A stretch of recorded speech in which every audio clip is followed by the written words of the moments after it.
Views, interpretations, and opinions expressed are not advice nor official positions presented on behalf of any organization or institution. They are for informational and entertainment purposes only. Welcome back. Today's show touches on freedom from suffering, key philosophical and metaphysical questions, reincarnation, life's game, and ultimate reality. Now, join Ryan and Peter for another episode of the Tracking Wisdom podcast.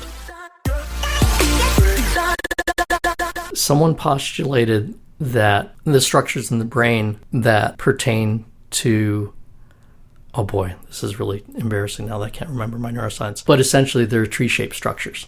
And there is a tree of knowledge in the brain that is sapiens, right? It's the evolutionary structure that gives us intelligence, which then causes stress. Like it's that ability to be distressed, which causes suffering. So that's the tree. That's an interesting. I didn't know that. Obviously not why the scripture writers, they weren't doing neurobiology saying, hey, look, here's a tree in here. But the idea that knowledge or the nature of consciousness creates suffering. So what my experience has been is that when I engage in certain practices, traditional Buddhist practices or not, I experience a freedom of suffering. And so that's kind of a basis for rational belief in the ability for us to end our suffering.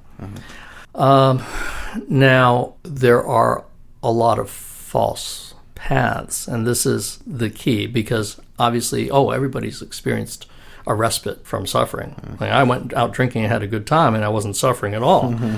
But things like that are not sustainable. So, Buddhist practices are sustained practices that lead to sustained extinction of suffering. So I'm trying to think about this a bit because really the object is to be enlightened and to be completely free of suffering permanently. But if you have to continually engage in these practices, and without engaging in these practices, you can't have an absence of suffering. How is that different from other practices that, require, taking drugs? Like you have to keep on taking the drugs so that you can be not suffering. I think that's a very superficial question, but I had to raise it because that's where my brain was going. Essentially, the practices are based in love and compassion and are not selfish and self-serving at the expense of others, will lead to ultimate cessation of suffering.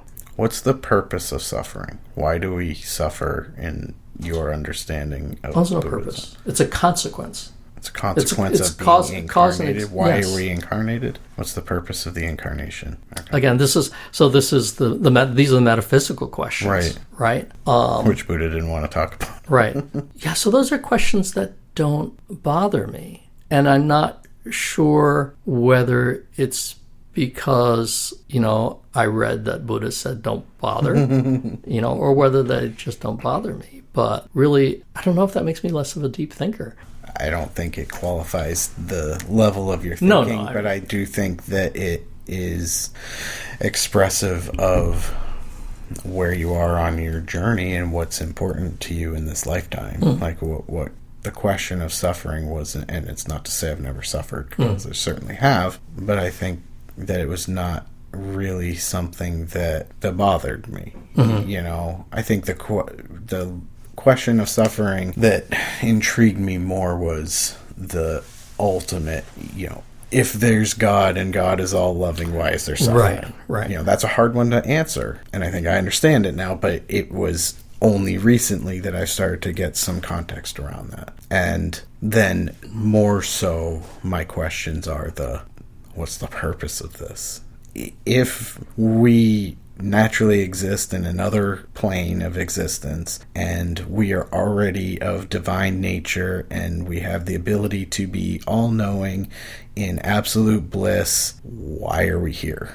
Why would one choose to leave that to be here? And that's where I started to gain some at least comforting understanding of why that may have happened. So when you were talking about the origin and the act of creation and division, that was something that was very familiar to me from just some thoughts from long ago, where I was just, I think, being creative with the idea of creation and how, thinking very metaphysically of like, why would God do this? Why would a creator do this? And I came to the same thing, that the creator needed to experience something, and in order to experience, had to divide. So that was not at all alien to me as a concept. And then kind of the purpose of the createes is to find their way back. So one question, which I haven't really thought about, is, well, I won't say I haven't thought about it, but what someone might say, one might ask, is, oh, well, does that happen when you die? Like, does it just automatically happen when you die? Does what automatically? We return to... That's your ultimate destination. I'm cautious about using this analogy, but it's the only one I really have, and it's that it's a game. Ultimate existence is all there is, which is all-knowing, and everything already happens. So what do we do? Well, we play a game. Right. And we go back and we go in and... Right. And then we have this real hard time, and I think about it even with video games, and it's really kind of relevant. You're like, I hate this game, and then you shut it off, and then you're like, I want to go back. Or you win the game, and then you're like, I'm going to start over again. Right. After you just went through all that stress, and it's entertaining, but it's also satisfying.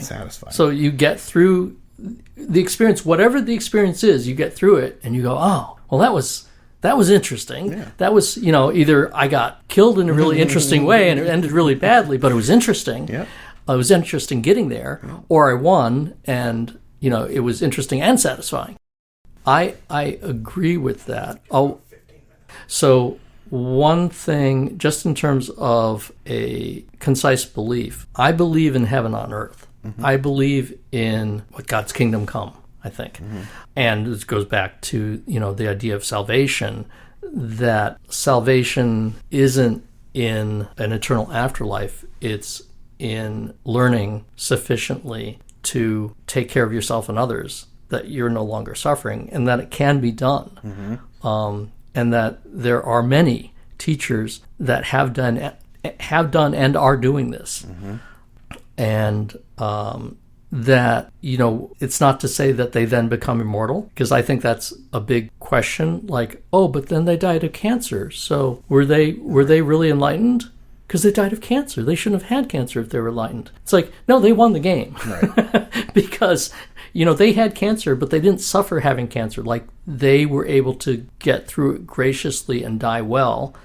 And maybe they returned to ground. Maybe they returned to creation afterwards. Maybe not. That's like, again, that's a metaphysical question. It's like, we're not going to answer it.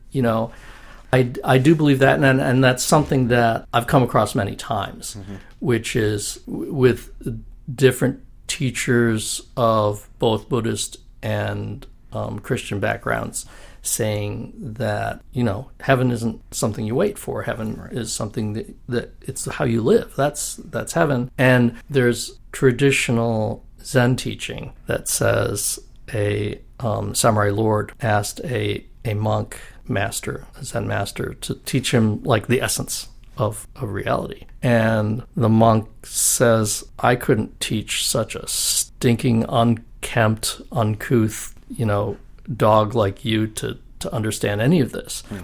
And the enraged samurai draws his sword and prepares to strike down the monk. And the monk says, this is the gate to hell. And the Lord regains his composure and sheathes his sword and says, realized like he was about to do something terrible. And the monk says, this is the gate to heaven. And I think that's the essence. I think that's the only thing that we need to learn. I don't think we have to worry about salvation after life and all that stuff. I think that it's that, it's what you were saying. It's just love and fear. And that's exactly what's embodied in that story. One of the Buddhist teachings, core teaching, is that the great existential fear, the great fear, is the delusion of that reality is reality, and the lack of understanding that there is an ultimate reality and that this is only conventional reality.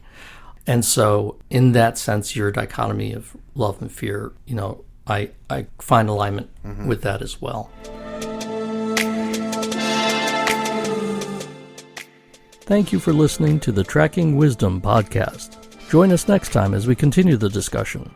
Don't forget to follow us on Facebook, Instagram, and YouTube, and visit www.eth-studio.com for more information and content.